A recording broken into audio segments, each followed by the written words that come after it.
సైంటిఫికల్గా చెప్తారు. దాన్ని ఇన్ని చక్కగా ఫాలో అవ్వాలి. ఓకే.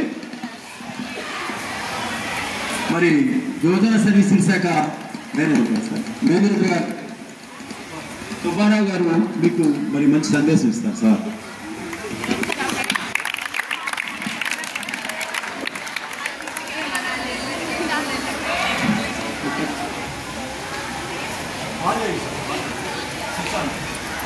Good evening. వినపడుతుంది కదా నా మాట?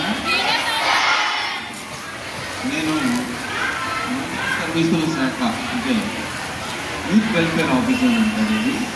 జిల్లాలో కృష్ణా జిల్లాకి ఎన్టీఆర్ జిల్లా కలిపి మన ఆఫీస్ ఉంటుంది.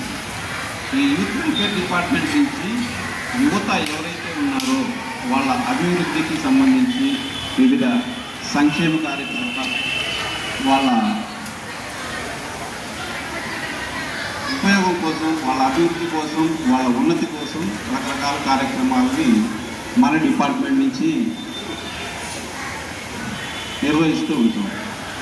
దీనిలో భాగంగానే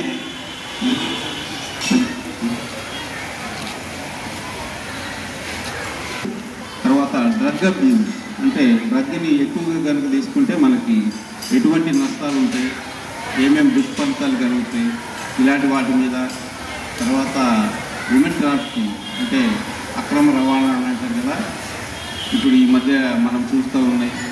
ఇలాంటి సంఘటనలు జరగకపోకుండా ఎలా ఉండాలి, సైబర్ క్రైమ్స్ అంటే సైబర్ క్రైమ్స్ నేరాలు అంటే తెలిసిన మన సెల్లో మనకు తెలియకుండా మన డబ్బులు పోయినాయి అని చెప్పారని కొన్ని పేపర్లో టీవీల్లో చూస్తూ ఉంటాం కదా, ఇలాంటి వాటి మీద అవగాహన కార్యక్రమాలు అనేది మన డిపార్ట్మెంట్కి నిర్వహిస్తూ ఉంటాం.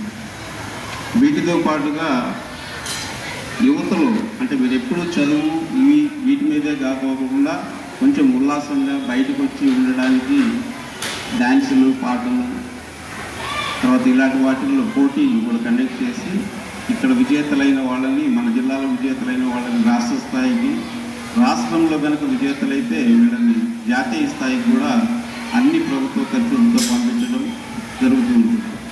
దీనిలో భాగంగానే మనం మొన్న ఎన్టీఆర్ కృష్ణా జిల్లాలో కూడా ఈ పోటీలు కండక్ట్ చేసేయడం జరిగింది. విన్నర్స్ అందరూ కూడా నెక్స్ట్ మంత్ సెకండ్ వీక్లో అంటే డిసెంబర్ సెకండ్ వీక్లో ఈ యూత్ ఫెస్టివల్స్ కూడా జరుగుతుంది.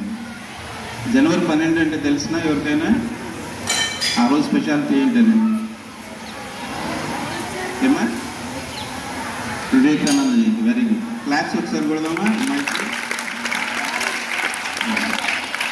జనవరి 12 వివేకానంద జయంతి సందర్భంగా మనం నేషనల్ యూత్ డే అనేది చేస్తాము. ఇది ఇండియాలో ఉన్న ఏదో ఒక రాష్ట్రంలో సెంట్రల్ గవర్నమెంట్ వారి ఆధ్వర్యంలో నిర్వహించబడింది. అక్కడ మనం యూత్ ఫెస్టివల్స్ అనేవి అయితే నిర్వహించబడుతుంది. Okay, coming to the point. ఇప్పుడు కనుక మనం వస్తే అంటే నేను చెప్పాల్సి చాలా ఉన్నాయి, అక్కడ మాట్లాడాల్సిన వాళ్ళు కూడా చాలామంది ఉన్నారు కాబట్టి డిపార్ట్మెంట్ గురించి ఇక్కడ దాపేసేసి ఈరోజు కార్యక్రమం గురించి అయితే మనం అయితే మాట్లాడుకుంటే, ఈరోజు మీకు పర్సనాలిటీ డెవలప్మెంట్, కెరీర్ గైడెన్స్ మీద చెప్పడానికి అయితే ఇక్కడ ఆంధ్రప్రదేశ్ ప్రభుత్వం తరఫు నుంచి రావడం జరిగింది. పర్సనాలిటీ డెవలప్మెంట్ అంటే ఎవరికైనా తెలిసినా తెలుగులో ఫ్యూచర్లో ఎలా అంటే మనం వ్యక్తిగా ముందడుగు వేస్తాం, బాగా వృద్ధిలోకి వస్తాం అనే వాటి మీద కెరీర్ కౌన్సిలింగ్ దగ్గర. ఇప్పుడు 10th తర్వాత మీకు ఉన్న కోర్సులు ఏంటి, ఏ కోర్సులు తీసుకుంటే అంటే ఎగ్జాంపుల్ ఎవరైనా లాయర్ అవ్వాలనుకుంటే ఏం చదవాలి, దాని తర్వాత ఇంజనీర్ అవ్వాలంటే ఏం చేయాలి, డాక్టర్ అవ్వాలంటే ఎలా చేయాలి, దానికి సంబంధించిన ఉన్న కోర్సులు, తర్వాత మీరు ఎన్నుకోవాల్సిన లక్ష్యం అంటే ఎలా ఉండిద్ది, వీటన్నిటి మీద మనం క్లుప్తంగా ఈరోజు దాంట్లో